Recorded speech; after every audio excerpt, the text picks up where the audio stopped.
dalam hidup saya sih terlalu banyak ya. Nggak cukup waktunya ya 10 menit ya. Tapi saya mau cerita yang paling terdekat aja waktu-waktu kemarin. Jadi mungkin banyak teman-teman yang mungkin lupa dengan saya ini siapa gitu ya. Kok kayaknya pernah lihat tapi kayaknya lupa. Saya kenalin sedikit aja, nama saya Fandi.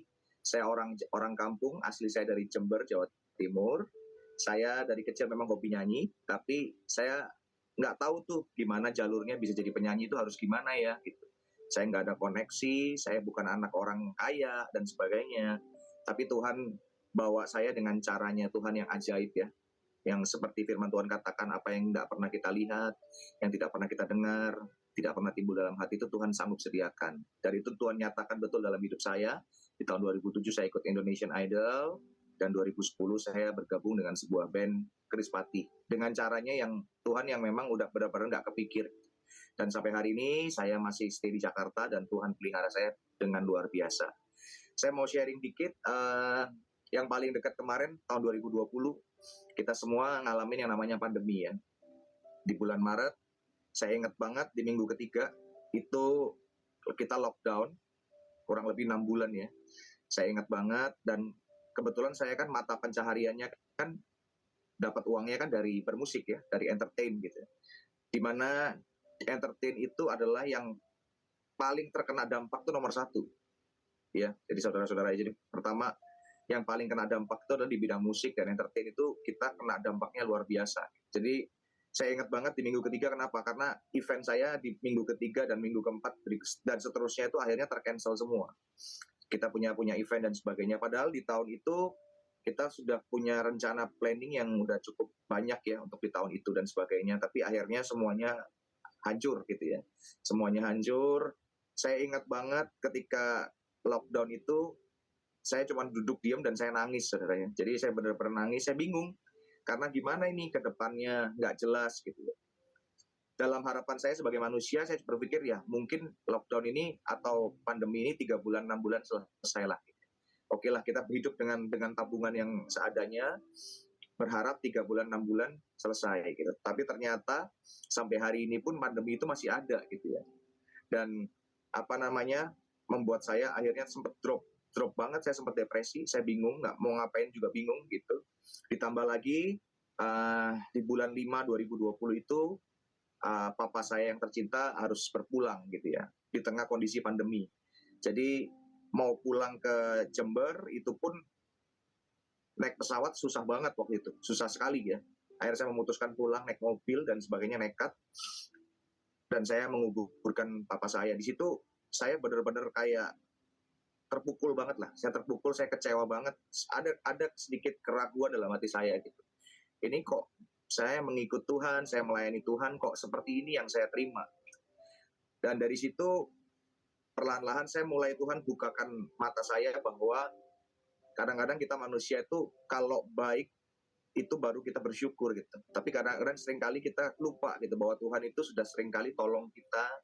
Tuhan udah sertai kehidupan kita tuh berkali-kali, tapi kalau sekali ada hal yang buruk langsung menyalahkan Tuhan gitu.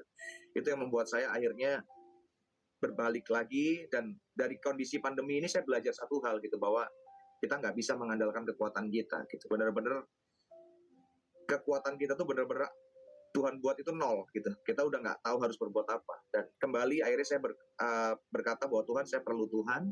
Di situ saya mulai belajar berserah sama Tuhan. Saya belajar untuk mengandalkan Tuhan. Dan dari situ saya melihat pertolongan penyertaan Tuhan itu luar biasa ya. Tuhan bukakan jalan-jalan yang nggak pernah saya pikirkan gitu, lewat pekerjaan yang baru, lewat ada beberapa event yang secara virtual dan lain-lainnya, yang membuat saya tuh terus bertahan, bahkan Tuhan lebih-lebihkan gitu. Hal-hal yang saya takutkan tuh nggak terjadi dalam keluarga saya, yang namanya saya bingung mau bayar anak uang sekolah saya gimana dan sebagainya. Tapi Tuhan tuh ternyata pelihara saya, dan terus Tuhan pelihara sampai hari ini gitu. Dan di tahun 2022 kemarin saya sekeluarga diizinkan kena COVID, saudara ya. Saya sekeluarga terkena COVID. Saya ingat banget itu di pas Chinese New Year, itu di bulan Februari. Itu seharusnya 1 hari sebelumnya saya ada janjian dengan satu label rohani untuk rekaman 1 buah lagu, dan udah janjian kita set harinya di minggu itu. Dan ketika saya terkena COVID, akhirnya mau nggak mau rekaman itu batal. Rekaman itu batal, saya istirahat seminggu, 10 hari kurang lebih, saya hubungi kembali untuk saya siap rekaman, ternyata lagunya sudah nggak dikasih buat saya. Jadi lagu itu ternyata udah dikasih untuk orang lain, gitu. Karena memang mereka ada jadwal schedule yang memang harus keluar rilis video dan sebagainya. Akhirnya saya nggak jadi rekaman, saudara ya. 1 bulan lebih saya nggak rekaman, sampai akhirnya di bulan Maret, 20 Maret, saya dipanggil kembali untuk rekaman satu buah lagu yang saya juga belum pernah dengar lagunya. Saya rekaman lagu yang sangat sederhana, tapi lagu itu ternyata saya nggak pernah nyangka ya, memang rencana Tuhan, jalan Tuhan tuh kadang-kadang berbeda dengan apa yang kita pikirkan dan kita rencanakan ya. Tapi selalu bahwa rencana Tuhan itu yang terbaik, melebihi dari apa yang kita pikirkan. Dan puji Tuhan ketika saya rekam lagu itu, dan saya awalnya sedikit skeptis, kenapa? Karena lagunya sangat sederhana, lagunya cuma ngulang-ngulang di refnya. Mungkin teman-teman tahu ya, judul lagunya Aku Masih Punya Tuhan. Ini lagu yang sangat sederhana, tapi ketika saya rekam dan dirilis di YouTube, saya nggak pernah nyangka bahwa lagu ini ternyata memberkati banyak sekali gereja Tuhan, banyak sekali jemaat-jemaat Tuhan yang dikuatkan. Saya bahkan terima satu direct message ya, yang sangat menguatkan saya, bahwa dia bilang, Bro Fandi, saya dari Kalimantan, dia bilang, saya ini sudah ada di satu titik mau bunuh diri, dia bilang. Saya sudah di satu titik mau bunuh diri, tapi nggak tahu hari itu ketika saya buka YouTube, muncul itu di beranda saya lagu ini, Aku Masih Punya Tuhan ini. Dan ketika dia klik lagu ini, dia kayak mendapatkan kekuatan baru, mendapatkan sukacita yang baru, walaupun masalahnya belum selesai, tapi dia berkata bahwa selama kita masih punya Tuhan, kita masih punya pengharapan.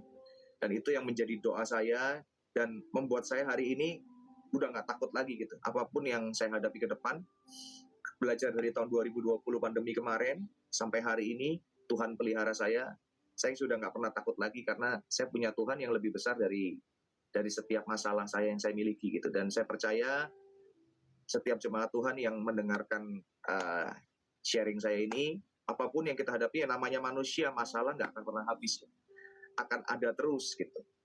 Tapi Tuhan nggak janjikan bahwa kita nggak bisa berdoa, mungkin doanya bisa diganti gitu ya. Kalau kita mungkin doanya hari ini berkata, Tuhan jauhkan masalah ini daripadaku, mungkin kita doanya sedikit ganti aja, Tuhan sertai aku dalam setiap masalah, dalam setiap pergumulan yang kita hadapi, karena bersama dengan Tuhan, berjalan bersama dengan Tuhan, kita sanggup melewati segala perkara, dan Tuhan menyediakan yang lebih baik daripada apa yang kita rencanakan. Paling itu sharing yang singkat, padat, dan jelas ya.